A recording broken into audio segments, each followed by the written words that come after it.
Today we have a very special guest, my friend, Dr. Mauricio Perez. Hi, doctor. How are you today? Hi, Dorita. How are you? It's a pleasure to be here with you. And, we love to support everything that it's scientific or everything that has to be in the pro of the care of our patients. So I'm really glad for the invitation. And I hope this podcast and everything we're going to discuss over here will be fruitful and very important for everything what we do for our patients. I really appreciate your time.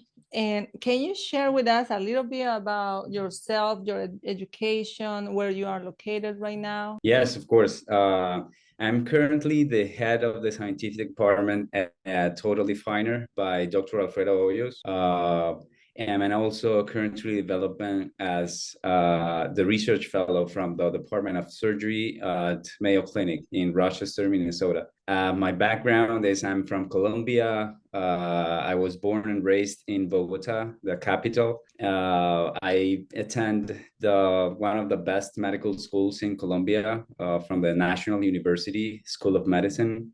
After I got my MD graduation, I started a position as a surgeon in Colombia. We were allowed to work as surgeons in Colombia. And I worked with Dr. Hoyos in research. And in the meantime, I also worked as an assistant surgeon for the Department of Cardiovascular Surgery in a private institution in Bogota for almost 5 years. After that time, I decided to come to the United States to, pursue the dream of becoming a surgeon here in the United States. I kept doing research with Dr. Hoyos, and I just got promoted because of great things that we were doing at Total Definer. So right now, I'm the one who leads every scientific project and everything that has to be done in terms of research in Total Definer. And in terms of my professional pathway here in the United States, I'm already ECFMG certified, and I'm doing this research fellow here in Mayo Clinic to grow my CV and start doing baby steps for my residency and everything here in the US. So thank you so much. Congratulations. You know what we do in Total Definer. And you're the master of the post-op care in Dallas. And I can tell you're like very interested in everything that has to be in terms of evidence and medical evidence to take care of the patient. So that's really good. I really, really appreciate and advocate for that. So good. Thank you. And you are the best at teaching me. Yeah, we do some workshops, and that's giving some really nice products and fruitful for your development and your practice. So yeah, we'll keep doing that. Yay, thank you. Doctor, can you share with us what is Total Definer? So Total Definer was born like almost 12 years ago, actually. Dr. Hoyos started with his practice almost 20 years ago. And after like 3 or 4 years of private practice, he came up with this new concept about high definition lipo. High definition lipo became really important and was like broadly known because of Dr. Hoyos' work in the superficial layer of the fatty tissue and the adipose tissue. That was something that wasn't done before, like ever. So it was something new, and people wanted to know how he was able to do that. So he started like giving some, like traveling around the world, trying to teach people in his techniques and everything he did. Things start like growing up so fast, and he couldn't keep the pace. He started doing courses for himself in Colombia and try to bring people to teach them in his private practice, which would be easier for, in terms of doing surgeries in other countries is hard because of the medical license, because of the, there's a ton of things in different countries and different laws that prohibit from other MDs or other surgeons to practice surgeries in their patients. So it was easier for him to do that in Colombia. And that's how Total Definer was born, as a company or as an institution to teach people about new techniques in body contouring surgery. And currently we run almost 10 different courses in the year, and the spots are really difficult to get in because it's a really hands-on training, and we encourage them to do things and to start knowing how to do things. So even in post-op care, all the people who come to us to learn how to do postoperative care, they also have this time to interact with patients and do different kinds of therapies, and to get to know and to really have this like close interaction with patients and everything. Yeah, that's like the aim of Total Definer. Not just to, it's a complete new concept of research, of business, of patients, and that's the aim, just to be the best for our patients. That's the goal of the main aim. What I saw in Total Definer when I was there, I noticed that it's an entire concept. It's not just a surgery, it's pre and post surgery. Correct. And yes. The technology is unbelievable. Yes, correct. We try to keep up with everything because, we are in Colombia, and some people would think that because it's Colombia, we don't have like the resources or the devices or the technology that will be like the top notch of what we do right now in other countries. But we try to keep up with everything. So we are doing constant research on what things are new, what things are like different, what is the best things that we can offer to patients. And that's what we try to do in Total Definer. So yes, the thing is, it's not Dr. Hoyos doing surgeries. It's the whole experience of the patient, even before getting into the OR. So the patient we have protocols before surgery to follow, to prepare the patient for surgery. And then the surgery is another part of the experience. And then the postoperative care is also focused on our goals and to get the best of our results. That's why your job is very important, because you do the research before they implement technologies and procedures, correct? Dr. Hoyo is a mastermind. He's brilliant. He's really smart. I think it's like a person who really inspires you to be better every day. We usually discuss like 1 or 2 times per week, like new things that I've seen or things that he has seen. And we discuss like different things on how to improve. So if we see something that it's not good, that we feel that it's not like the optimal result that we want, and then we start looking forward to doing research, try to speak with other people. Mostly today, we do more collaboration than we did like 6 or 7 years ago, because, at some point, it's better to have like a ton of people talking about the same thing and trying to, brainstorming of different ideas and different kinds of concepts in order to get to a unique goal. Right now, we do talk to a lot of our doctors from around the world and see what they have to say, if they have new techniques, if they have new concepts, new technologies. Everything is broadly new right now. You can get in touch with everyone and just in a click. So knowledge is just the same, and we want to share our knowledge. We want to share our experience. When we discuss everything about our patients, is everything. It has to be just for the safety and for the better results of that. What is your point of view as a researcher of the postoperative care treatment? I do believe like it's 50 and a 50. So the surgeon does 50% of the job, and the patient with the post-op care does the 50% left. Why is that? Because sometimes we just think about postoperative care that is just do massages, wait for the body to, get rid of the swelling, the fluids and everything, and that's it. But that's not true. Even recent evidence and everything around what would be better for patients is that we have to prepare them before surgery. So it's better to do massage, hyperbaric oxygen therapy, to quit smoking, start doing exercise, a lot of things before surgery, and that's going to improve in the post-op care. The post-op care is not just massage, it's not just ultrasound. It's like it's something that has to be fit to it. each patient.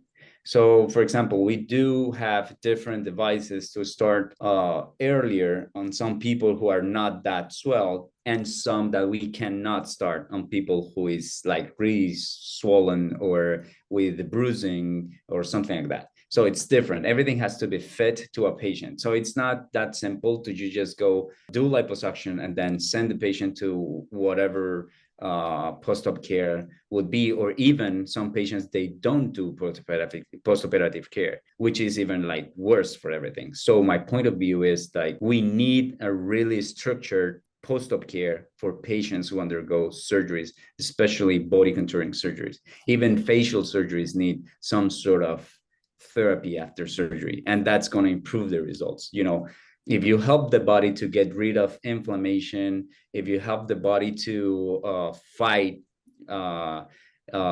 this acute trauma that we do during surgery, that's going to help the patient to improve. Just the same as if you have an accident or something. It works just the same. It's trauma. It's the body facing different changes in the hemodynamics, the cardiovascular system. Everything is like working to get recovered. If we can help them with something that we have with these structured protocols, then the patient will have a better outcome. So you consider that having the correct post-op care can improve your surgery? Of course, totally. It's not the same. I mean, you can have one patient who the surgeon does the same specific surgery in a patient that it's really similar one to each other, and the patient who doesn't go through postoperative care is not going to get the same results as the one who did. It's just like that. The difference is it's completely different, because the patient who got post-op care will recover faster, will get most of the results. Skin is gonna be tightened up before the body starts like doing all the scar tissue and everything that it's worse for them. Fibrosis, hyperpigmentation, contour deformities, even some of the cording and scar tissue that forms below or beneath the skin happens on people who did not get proper post-operative care. So I have a patient, and I'll show you this picture. They got the surgery the same day with the same doctor. One of them came to us 24 hours after surgery. The other one went somewhere else because they offer cheaper treatment. As you know, we have the latest technology. We want the best results for all my customers. The other person went to somebody that was doing wood therapy right after surgery. The patient never developed loose skin, fibrosis, like she healed really beautiful, like she never got a surgery. You cannot tell she got a surgery. The other customer got a lot of fibrosis. The first 3 weeks, she was already having deformities. Can you share with us why this happened? Well, it's in terms of fibrosis and contour deformities, it will be difficult to say what will happen to each patient, because patients are different between each other. Yes. So what it's really important is to follow a protocol that will fit that surgery.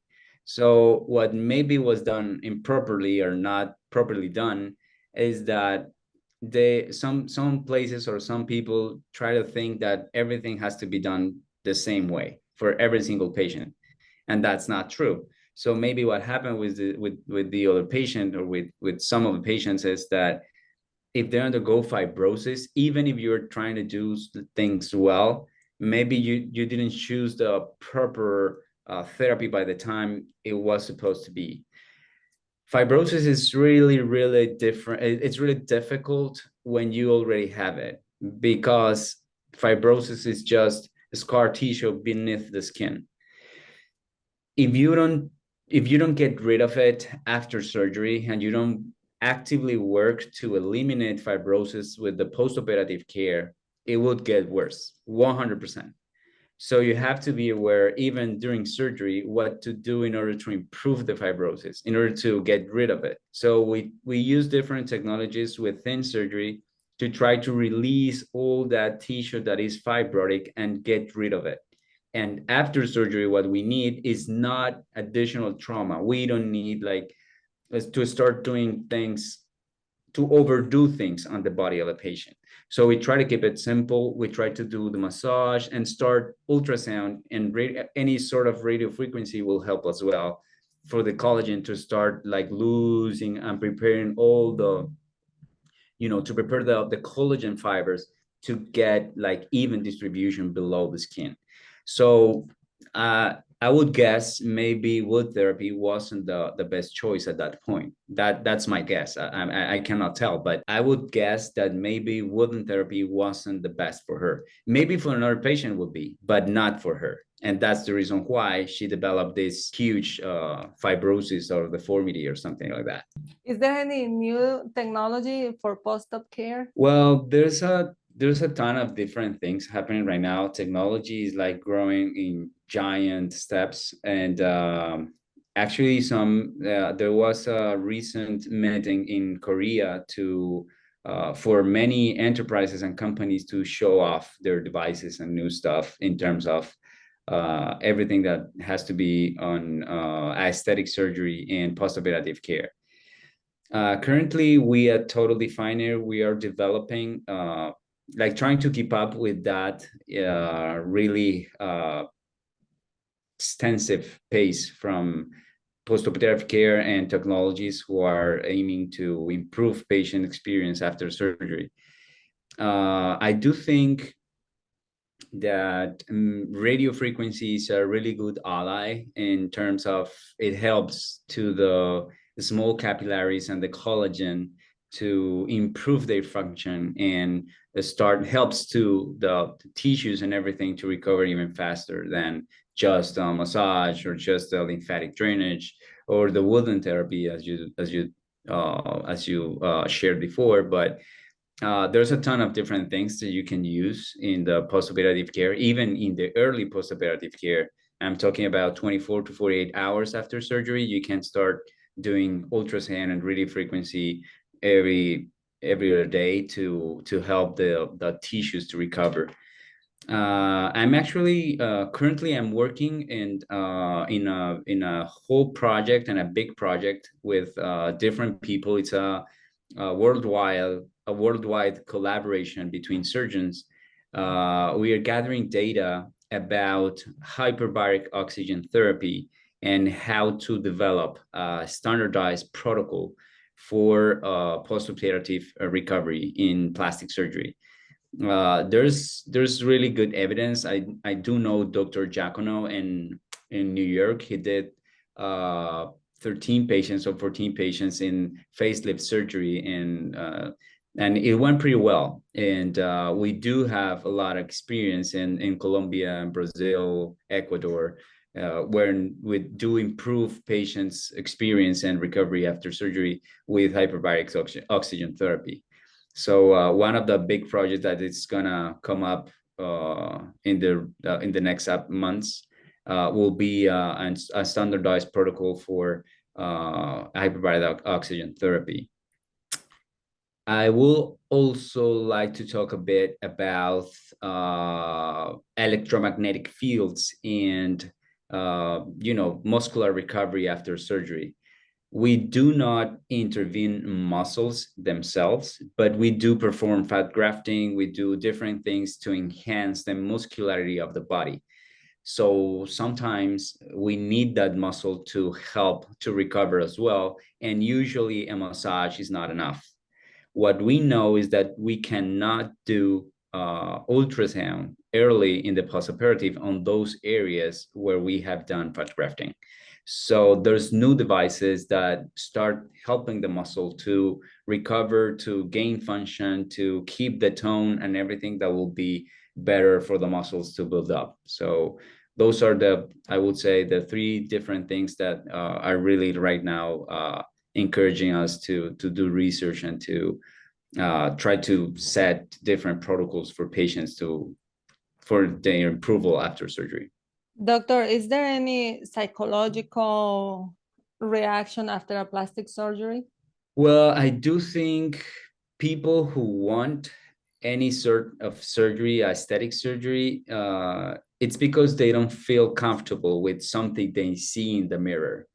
So I don't think it's psychological. Well, there's a ton of things. There's a wide things of different diseases and conducts and behaviors that will happen after surgery. But what we know is that people has to be really focused on being compromised and to follow the rules, follow the protocols, follow our recommendations to have a really good experience in the overall aesthetic surgery.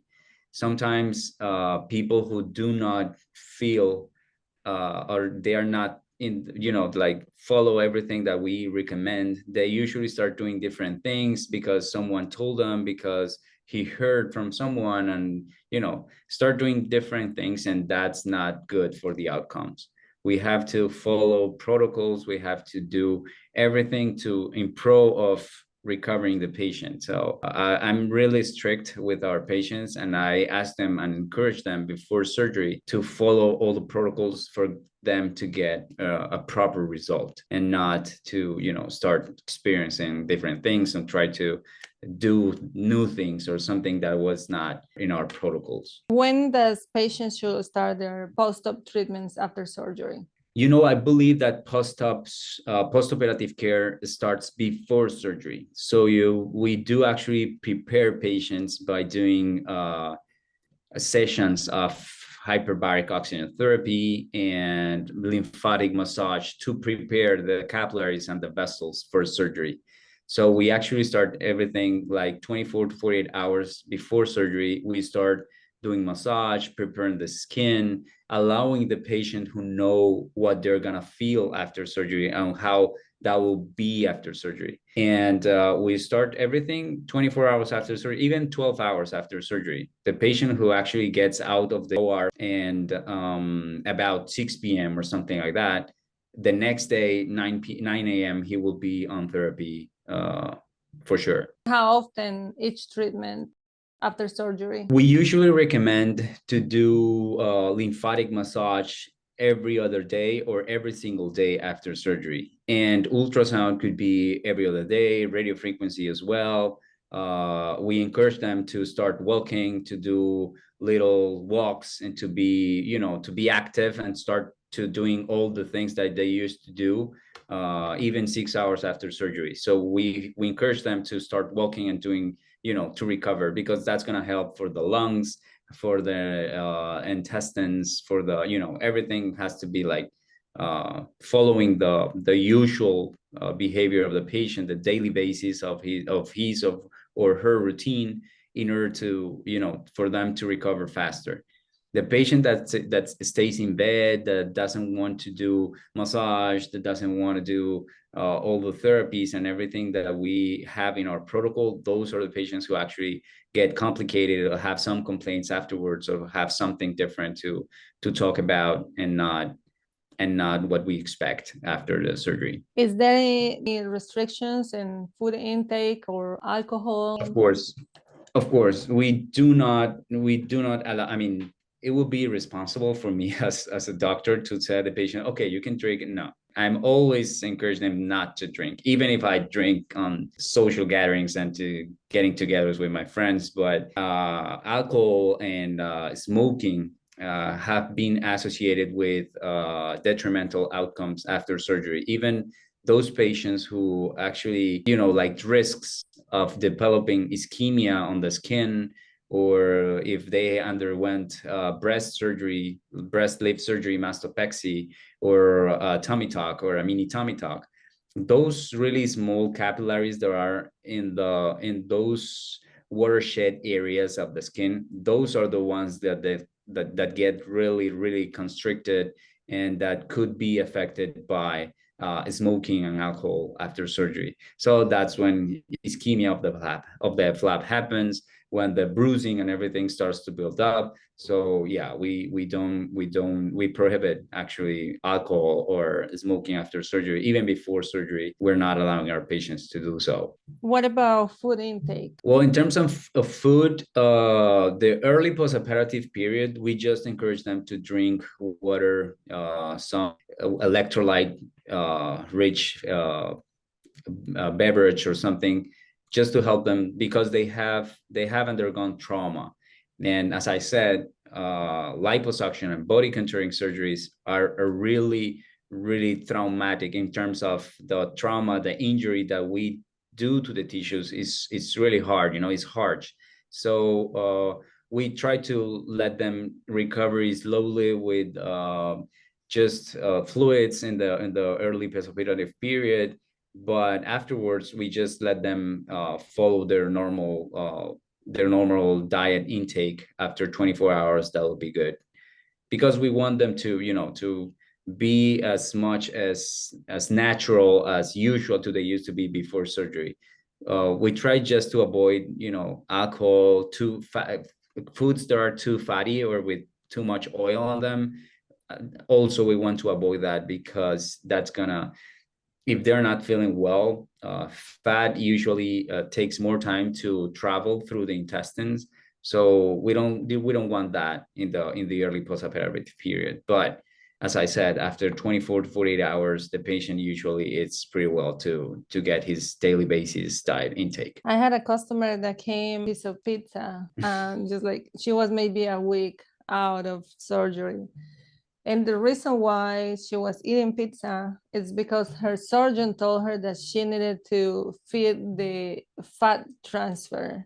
Otherwise, she will lose it. No, well, that's not true though. It's kind of funny though, because the fat that we put into the muscles or in the buttocks, to get the volume of that, most of that fat, or not most, but a percentage of that fat, it's gonna be lost. Even if we do like a ton of different things, 30 to 40% of that fat will probably just wane off, because the body starts to get rid of all those different cells that are not alive, that are not getting enough blood or something. So yes, that fat is gonna be lost. That's it. But for those other cells, or those adipocytes that are vital, that are happy in the environment of either the muscle of the subcutaneous tissue, we try to allow patients just to do not encourage the muscle to consume that fat. So we try to avoid isometric exercises on the first 2 to 4 weeks. And after we see that the fat, after some sort of 2 to 4 weeks, the fat is already like and it's getting nutrients from the muscle or the subcutaneous tissue. So after that time, you can allow the muscle to start working and to do some different things. But that's not, it doesn't has nothing to do with the diet. It usually is just the way the fatty tissue behaves. So even if you take like a liter of olive oil, that's not going to do anything to the fat that you already have in your body. So yeah. And I do not recommend to eat pizza in the post-op. You can eat one pizza, maybe, but it's not a good diet. You have to take your vegetables to get meat, if you don't like meat, then you get some sort of protein and maybe some macros or whatever. But yeah, you have to take care of your body in every single aspect: diet, exercise. You have so much information for everybody, not only for me or my followers, but also for many other surgeons that are looking for answers. Where can they find you? Well, you can find us on Totally Finer. In social media, we are on Instagram, TikTok, Facebook. But I think the best way to get in touch with us is through our social media. I'm Mauricio Perez, MD, on Instagram, and Totally Finer Instagram as well. Thank you, doctor, for your time. No, thank Follow you him. for the invitation.